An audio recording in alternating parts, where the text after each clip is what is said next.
Hello and welcome to one last podcast for LLB203 Constitutional Law. I'm Peter Black.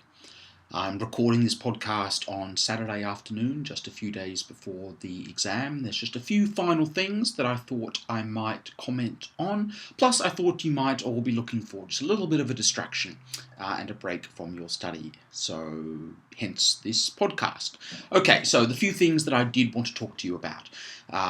First up, there's the Insight survey. So I'll put a link and some information about the Insight survey on the Blackboard site, and I would really encourage you to take the time to fill out this survey for this unit, particularly if you like the way that I've gone about structuring the content and trying to engage with students through a whole range of different media this semester. So please, we do really value your feedback.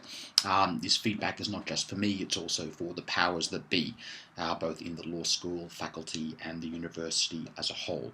So please do take the time to fill it out. It makes a huge difference. The other thing I wanted to mention is something that I talked about briefly in the Week 13 face-to-face lecture, which is the fact that I'm hoping to develop some video materials for future cohorts of constitutional law students. And so I am asking students from this year's cohort, that is you, to try and record just some brief little pieces of advice, video pieces of advice for future students that you can then upload, and I will then be able to edit into some video materials for those future cohorts. So in particular, I'm looking for just advice about the advocacy exercise, if there's something that you wish you knew, or some tips that you have. Also some advice for the exam. This might be risky asking for advice for the exam 2 days before the exam and also in the week that follows it. But nonetheless, if you do have any tips, please record that video and pass it on. And then just generally studying about constitutional law, if there's something that you wish you knew before you undertook this particular unit.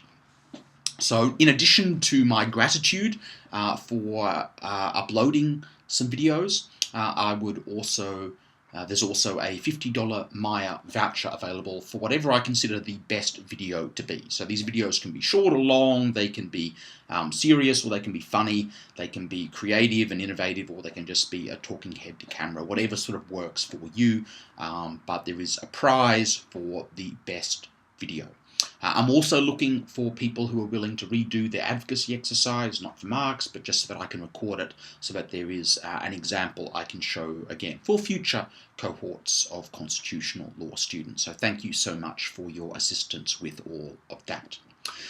Now, as I've said, I'm recording this on the Saturday before the exam. I'm just letting you know that I will continue to try and respond to your questions by email, the discussion board, Snapchat, Facebook, Twitter, whatever it is that you're using to ask me those questions, up until about 5 o'clock tomorrow. That is about 5 o'clock Sunday afternoon. I can't guarantee that I will have time to respond to anything sent after that. I will try, but I just can't guarantee it. So if there is something that you want to ask me before you sit the exam on Monday, you've got about, 30 odd hours or so to do so, and by which I can guarantee a reply. But as I said, I'll try to get through things afterwards, but been a lot of queries coming through, and I'm just sort of doing my best to keep up with them.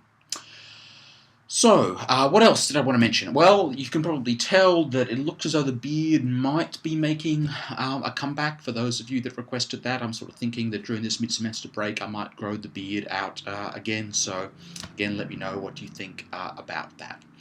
The final thing, then, one last thing that I wanted to do in this podcast is to actually put together a little bit of a blooper reel. So, throughout this semester, as you know, I've been recording these podcasts, and the version that you get, while not perfect, nonetheless has undergone some editing throughout there. Occasionally I mix up my words, occasionally I find myself swearing, occasionally the phone rings or an app on my phone makes a noise and interrupts the podcast, and so I thought it might be fun just to edit together a few of those bloopers from the podcasts. And so what's going to follow at the end of this podcast is a short, or a series of short bloopers or clips from that.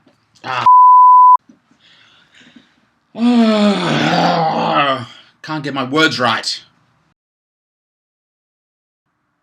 In fact, there was one just then, which I've chosen not to edit out, but to leave in. Okay, that's all I wanted to say for this podcast. I hope that your study is going well. I hope that you do perform well on the exam on Monday. And more than anything else, I hope that you have found constitutional law to be an interesting and even occasionally enjoyable subject. And I certainly hope it's not quite as bad as you would have thought, even if most of you are not quite yet ready to describe constitutional law as sexy. Anyway, thank you again for your participation and involvement in this unit, and good luck for the exam on Monday. And now, here are some bloopers. There is an issue, however, as to what happens when the corporation has no current activities. In this instance, the purpose or the proposed activities test should be used. This was confirmed by the High Court in the case of Fencott and Muller. In that case, the issue was whether or not, oh, for f***'s sake, you have to be kidding me.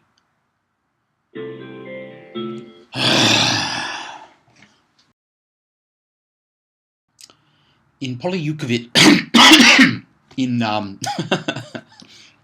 let me start again. In Lukovitch and the Commonwealth, amendments to the War Crimes Act 1942 in 1988 retrospectively provided that war crimes committed in Europe in World War I were... In World War II, let me start that again. Amendments to the War Crimes Act in 1942 Commonwealth... Okay, deep breaths. Amendments to the War Crimes Act in 1942... No, amendments to the War Crimes Act in 1988, retrospectively... Okay. In Lukovitch and the Commonwealth, amendments to the War Crimes Act in 1988 retrospectively provided that war crimes committed in Europe in World War II were punishable in Australia. Lukovitch was charged with war crimes in the Ukraine and contested the validity of the act on the basis that it was not supported by a Commonwealth legislative power. Yes, got it. The next case is Elliot and the Commonwealth. This case concerns special federal transport regulations which made provision for the licensing of seamen. How old am I? Let me start again. The next case is Elliot and the Commonwealth. This case concerns special federal transport regulations which made provision for the licensing of seamen with license... God almighty. Alright. For the benefit of the blooper roll, because I'm sure I will include this embarrassing amateur 12-year-old mentality in it. I used to, years ago, lecture this topic in the same week as we did freedom of interstate intercourse, and so I always used to have this great segue from intercourse to semen. Sadly, it's no more. Alright, time to grow up and try again. The next case is Elliot and the Commonwealth.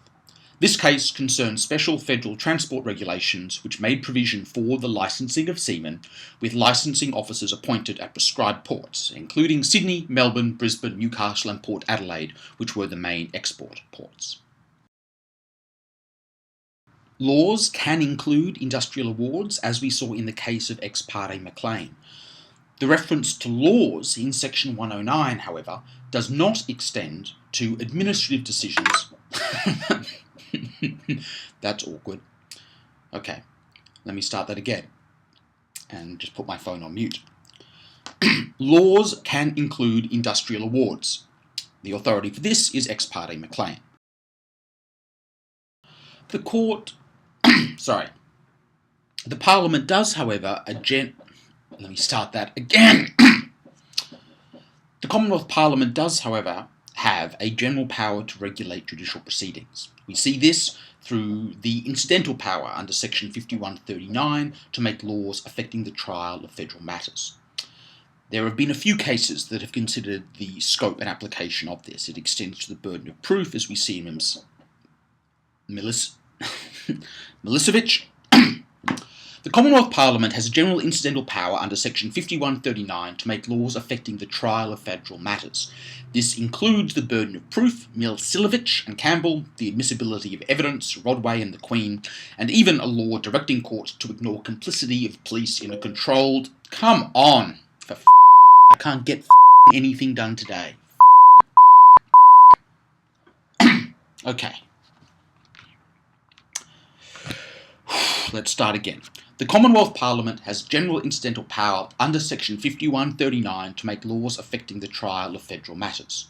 This extends to the burden of proof, as we saw in Lukovitch and Campbell, the admissibility of evidence, as we saw in Rodway and the Queen, and even a law directing courts to ignore complicity of police in a controlled operation to catch drug dealers. As we... Oh, come on! I cursed today.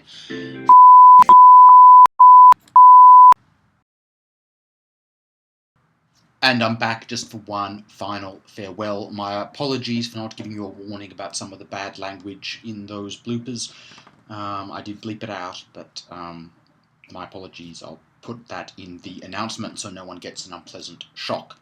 Anyway, that now very much brings us to an end for LLB203 Constitutional Law in Semester 1, 2015.